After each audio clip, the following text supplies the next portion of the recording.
day, human Latiosites. So this is Latios Azubral, and welcome to my first battle in the Western Pokemon League. So here are the Philadelphia Froakies. So today we went against the Anistar City Aggrons.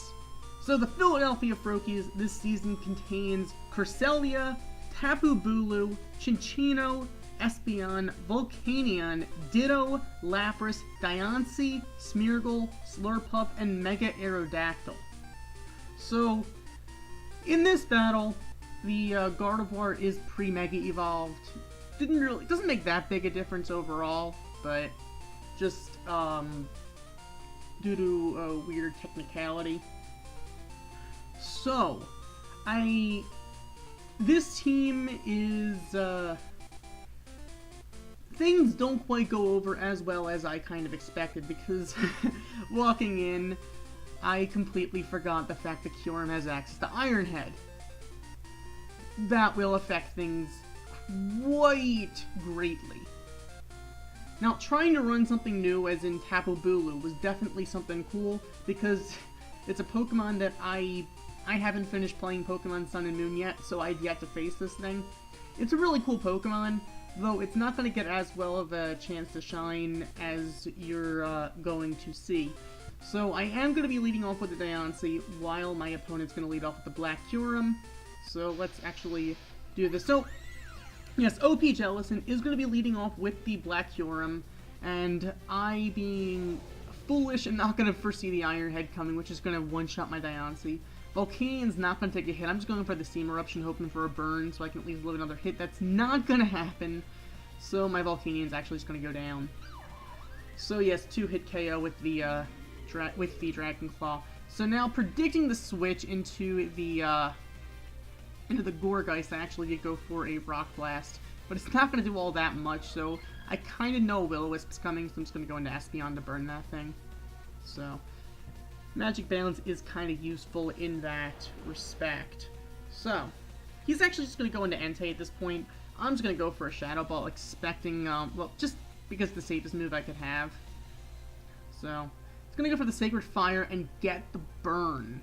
That made a difference. He probably has E-Speed anyway, but still, I feel like if he doesn't have E-Speed, then that burn made a difference. So I'm going to go for the knockoff, expecting the Gourgeist to come back in. I don't need that thing, getting more health back from the leftovers. Now I can just go for Rock Blasts and hope for some flinches, thanks to Lake King's Rock. He is going to get a Willow off, which is going to make a difference for Cinccino, but it's okay, because I'm just going to finish it off with a knockoff. So we're going to get one KO with from Cinccino. So now he's going to go into Manaphy. I know he's going to probably try to Tail Glow off. All I need to do is get some flinches on this thing. I know I'm not going to get much damage off because of the burn, but we are going to get the flinch. So that thing is going to take some damage, not nearly as much as we could have done if we weren't burned, but, you know, you gotta deal with that. So all I know is that Cinccino is just getting some flinches off, which is kind of nice. Now, I kind of expected the Entei to get switched in because of all those flinches, so I did go for a Rock Blast that time. Didn't really matter, he's going to go into Flygon.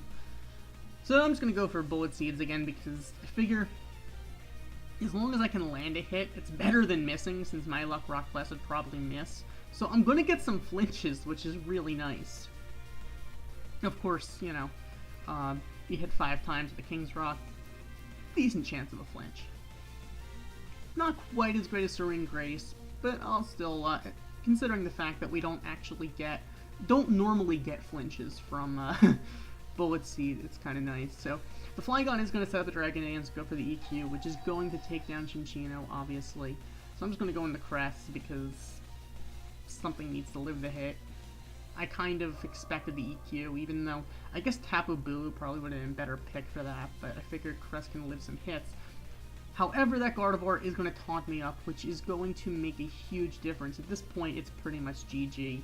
Unless I can get like a super huge crit with the Moonblast. I know the taunt's coming up, so it's not even worth going for a Calm Mind at this point. If I can get a special D drop, it doesn't even matter. Actually, I think it's a special attack drop. Nevertheless, the Hyper Voice is going to go through, and at this point, it's not even worth switching, because obviously the Hyper Voice is going to come up. There's no reason to taunt or Calm Mind at this point.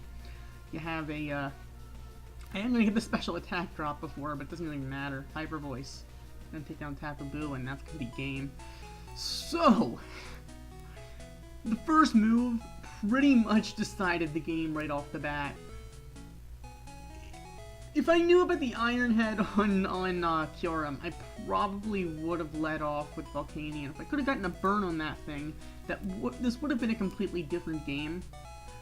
I am not exactly... the Gardevoir, I think, outspeeds Cresselia to begin with. Because I know the Mega Evolution was pre-Mega Evolved. If it's fully invested in speed, my Cresselia is not, so the Gardevoir would have still outsped to go for the taunt on the first move. Not that it would have made that big a difference, but it was +1 to begin with.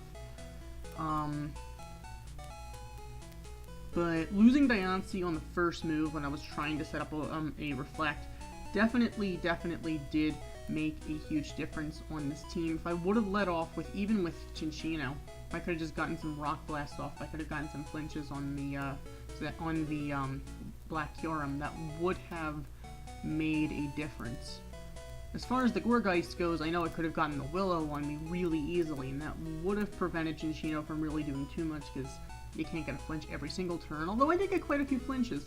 That would be a completely different game if I would have foreseen the Iron Head on the first play. I would have still had Diancie to handle also to handle the Gardevoir, being a bulky set. Although then again, I'm pretty sure +4 Hyper Voice is definitely going to, +2 Hyper Voice is definitely going to make a decent dent. I'm pretty sure it has Psyshock, which is why Volcanion wouldn't have taken it very well at all. Losing Volcanion in the beginning definitely did make a difference on this team, but honestly, I was trying to just get that Kyurem burned, because otherwise it would wreck House. He didn't end up switching back into it, but had he done that, it probably still would have wrecked House on my team.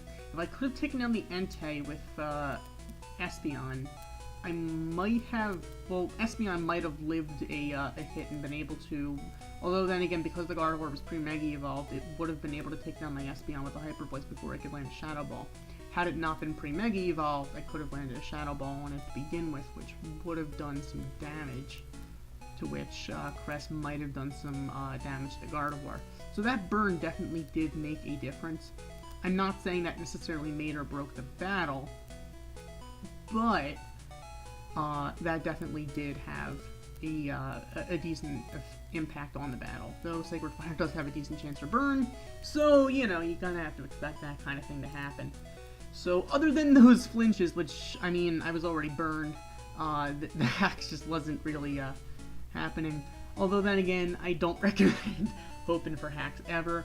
Hacks is kind of one of those things that is a good and a bad thing. I would feel bad if I were to win a battle just because of hacks anyway. Although I do like getting flinches with the King's Rock. So, it was a really nice battle with OP Jellicent, so thanks for that. So the Anistar City Aggrons are going to take a win on this first week, which is going to bring the Philadelphia Froakies to 0-1. But, you know, there's always next week. There's a whole season coming up, so that's... We might be able to get a little bit of redemption at some point, possibly. I don't know. On the other hand, I'm still going to have to hope that... Because luckily I didn't see any 7th gen Pokemon on this team, but I'm not familiar with all of them. So things are probably going to get interesting, considering the fact that I have not seen every Pokemon yet. So being able to tell what they're going to do is going to be a fun thing this season, I'm sure. The price of avoiding spoilers, I suppose. So, thank you for watching. As always, like, comment, and subscribe, and I'll see you guys next time for the next battle for the Western Pokemon League. Goodbye.